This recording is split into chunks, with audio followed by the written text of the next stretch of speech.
नाज़रीन अस्सलाम वालेकुम। अज मां अवां आॾो हिकु नओं मौज़ू खणी हाज़िर थियो आहियां। हिकु बीमारी जंहिंखे थैलीसीमिया चइबो आहे। असां मां केतिरनि ई माण्हुनि खे इन बारे में न हुजण बराबरि मालूमात आहे।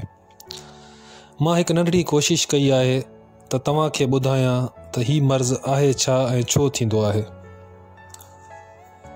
थैलीसीमिया हिकु अहिड़ी बीमारी आहे जंहिंमें इंसान जे अंदर जो निज़ाम जिस्म जी ज़रूरत जे मुताबिक़ रत पैदा नाहे करे सघंदो।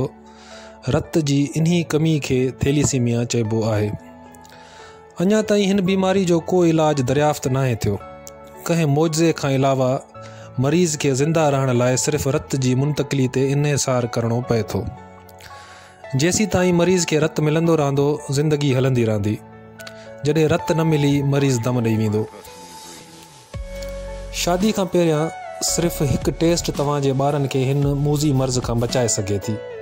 उन टेस्ट जो नालो आहे HB इलेक्ट्रोफोरेसिस ऐं इन सां पतो लॻी वेंदो त तव्हीं थैलीसीमिया माइनर आहियो या न।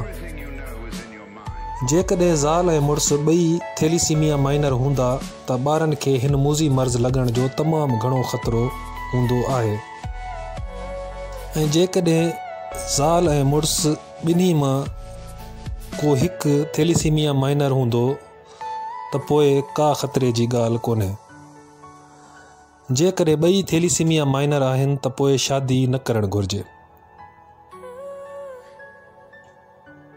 ऐं लाज़मी नाहे त कज़न मैरिज या सौट मसात वारी शादी ई हिन जो वजह हुजे।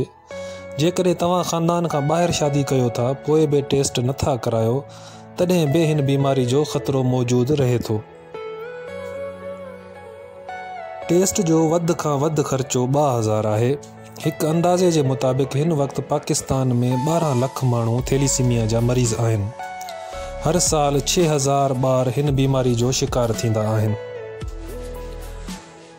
थैलीसीमिया जा 80% मरीज़ ग़रीब घरनि सां तालुक़ रखंदा आहिनि। मरीज़नि खे तिबई इमदाद लाइ बेशदीद मुश्किलातुनि खे मुंहुं ॾियणो पए थो।